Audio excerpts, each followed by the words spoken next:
Hello and welcome. My name is Dan Meyer. I'm Editor-in-Chief of RCR Wireless News. Thanks for joining us today. Today I'm joined by Chris Pearson, who is the President of 4G Americas. Chris, thanks for joining us today. We appreciate it. Thanks for having me, Dan. I appreciate it as well. Great, great. Well, again, we've talked to you a few times this year. We figured as we're getting close to the end of 2014, it's December already, we figured it might be a good time to maybe catch up and do a little bit of, I guess, maybe a look back at 2014 and maybe a look forward at 2015 on a lot of the topics that are impacting the wireless industry. Obviously, 4G Americas, you guys are in the middle of a lot of these things, so hopefully get some good insight from you on some of these topics. So hopefully we'll start with kind of maybe looking at some of the big topics this year. Obviously, I guess 5G. I know we're talking off air a bit about 5G, and obviously 5G seemed to have gained a lot of momentum this year. Became perhaps one of the new buzzwords of the year. I know we're still trying to figure out what 5G means, but that's for the future. Who cares about that right now? But I guess maybe get your views on kind of where 5G was in 2014 and maybe what's happening looking forward with 5G. I mean, 5G really is right now. It's a marketing term to really start the discussions of what networks might look at 2020 and beyond. And in 2014, I think there was a lot of significant recommendations about where we should be heading 5G networks. And so it was a buzzword, but I think that 4G Americas as an industry association published our 5G recommendations in October of this year. So it was at least there was a foundation to the buzzword in 2014, and I think other associations are looking at it very closely as we move forward. And so looking back, it was a buzzword, but we're starting to get at least a little some concrete recommendations behind it. I think that's going to actually continue as we look at 2015.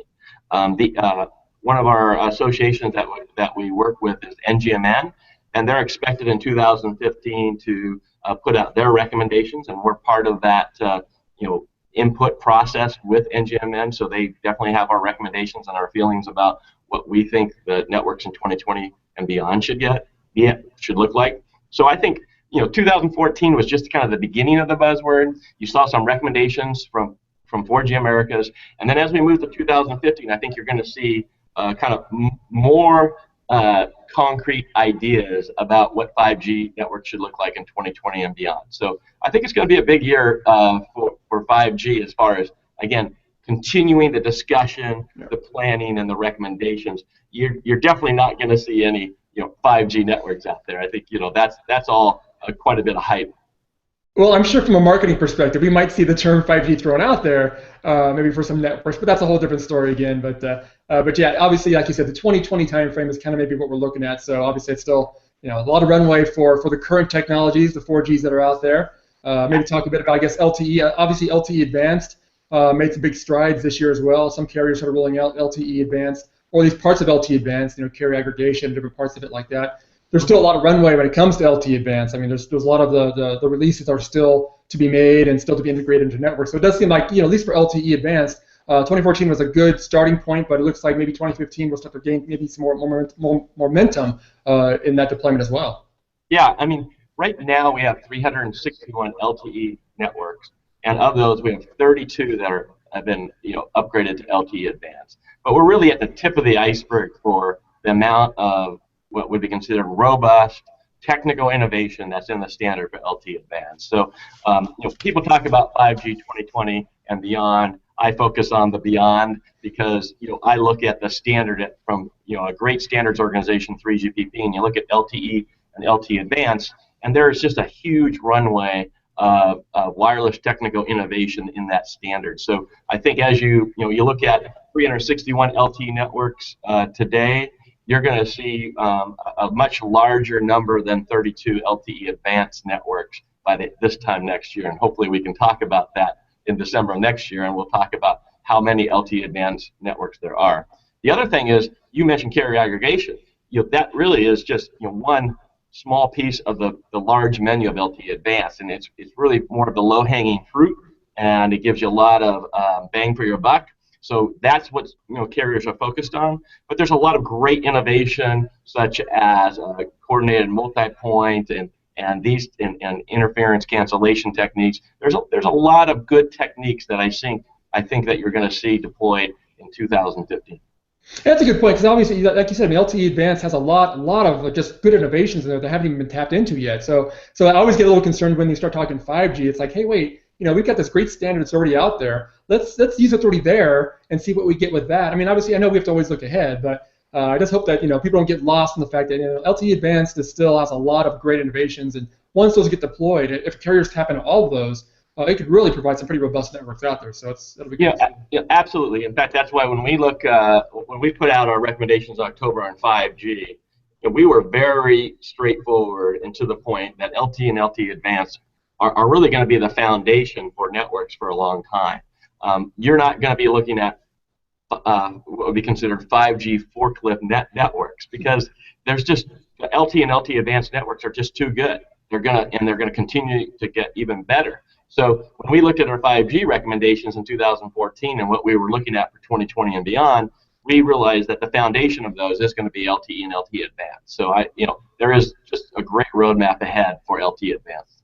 Yeah, definitely. Well, one of those things you brought up, obviously, with LTE Advanced is the carrier aggregation part, which is basically combining spectrum bands. And obviously, spectrum was a big topic in 2014. Yeah. I know looking ahead, there's some big decisions, some stuff happening right now, in fact, in terms of spectrum. But one of the big decisions that came out this year, actually pretty recently, was the move by the FCC here in the U.S. to kind of push off the incentive auction till 2016 now. Initially, it was going to be perhaps a mid-2015. Obviously, a lot of stuff happened this year when it came to that whole process. So now we're looking at maybe a 2016 timeframe. I guess, what's your view on the importance of that decision? What impact might that have? I guess what's the general overall view of maybe the impact that might have on availability of spectrum going forward? Well, I think that spectrum is key spectrum. It's low band spectrum. We've been talking about it for quite some time.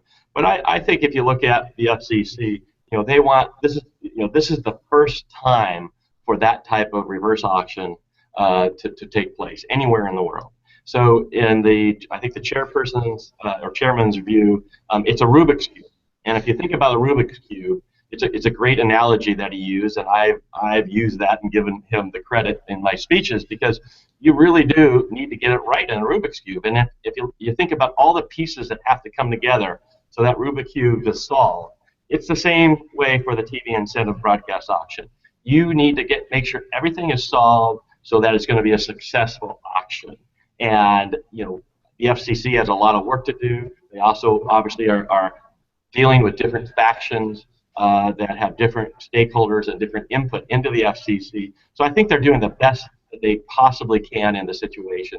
Now, delaying it, as an industry, obviously, we as seen, in the auction that are going on throughout Latin America, North America, Central America, spectrum is still vital, and always going to be vital to our industry. But we also want to get it right as well. So it obviously was their decision, but we just want to make sure that when it comes time for the auction happening, we want to get it right. Yeah, and you're right. I mean, obviously, it is one of those. Just look at the process involved there, and it is a very complex situation they got moving on. And obviously, some of the broadcasters, some of the representatives are pushing for different angles on this. But it does seem like you're right. I mean, it is important to get this thing right. We've had auctions in the past. You can look back to the PCS auction, and there were some issues there when it came to DEs and things like that. I mean, those you don't want to have those kind of headaches come back up again.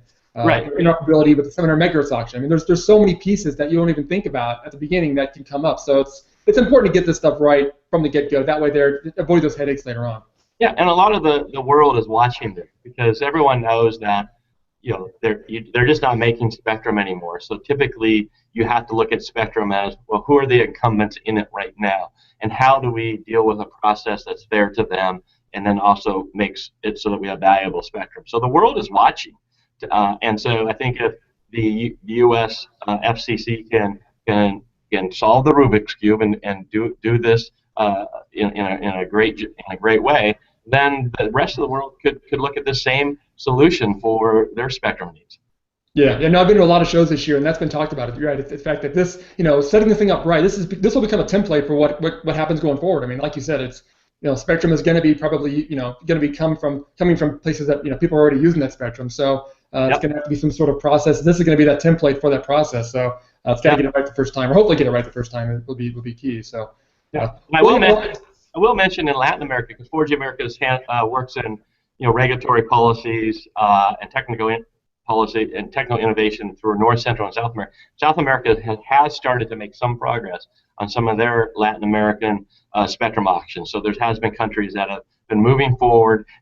Not the TV incentive broadcast auction, but moving forward with 700 megahertz auctions, which is the Asia Pacific plan. They've also had some AWS auctions. So they are looking at the need of society for more spectrum in Latin America as well.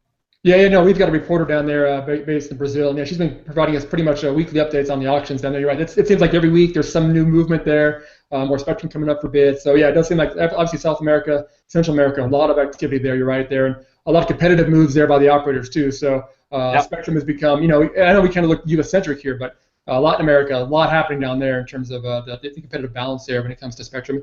And I don't want to leave out Canada as well. I know Canada had a nice auction this year. They've got some 2.5 planned here coming up too soon. So they've got stuff happening up there as well. They're not just fighting polar bears up there. They're actually doing some good stuff. Canada's a really important market to 4G Americas as well as the industry, because they typically have followed the similar plans as the United States. So it makes the interoperability that much easier, and getting the right spectrum bands into devices for Canada and the United States has gone quite well. So Canada's a very important market for 4G Americas as well. Yeah, definitely. Well, look, I guess staying on the regulatory front a little bit, obviously net neutrality has become a hot topic this year. Obviously, beginning of the year when the court's decision came down on the Verizon decision, that kind of set out kind of a chain of events that's kind of gone on all year. Now we're really, it seems like, in the middle of this big debate over net neutrality. Obviously, Title II, perhaps reclassification for telecom, very heated. I mean, obviously, the consumer side of things, the consumer groups are really pushing one way, industry's pushing another way. It's a pretty contentious issue. I guess what's the general view on what's happened this year, and perhaps again, this is almost like you said, like the Rubik's Cube analogy. This is another one of those situations that it seems like it's a huge decision, a lot of moving parts on this. What's 4G America's view on where we are and maybe where we're going to go when it comes to net neutrality here in the U.S.? Yeah, I'd say net neutrality in the United States is sizzling hot. You want to talk about? We saw a record number of comments at the FCC that were filed regarding the topic, and the FCC has a very big decision to make. And for 4G Americas, what we look at and we want to make sure that the FCC understands is that wireless is very, very different than wireline from a technical standpoint. To run a fixed wired network is much different technically than a wireless network. In a wireless network, we don't know exactly who the users will be at any certain time, what they're going to be downloading, what the speeds are going to be. There's so many what's called dynamic management of your network that you need to do. I mean, we are not managing networks by the day or the week. We're managing them in a heartbeat. I mean, it's ongoing radio engineering, self-optimization of those networks so that users have a good experience. So that is much different if you know that you have a fiber optic cable to a home or anything else. So we want to make sure that the FCC understands the main differences, because we're obviously concerned as an organization. We filed with the FCC our ex parte about why we feel wireless is different than wireline, and we'll continue to follow it. But 2015, it is expected that would be a point in time when the FCC will make a decision on this. But let me just reiterate, the wireless industry has invested billions of dollars in the United States in infrastructure, in devices, in the industry. We have been great innovators in the technology world.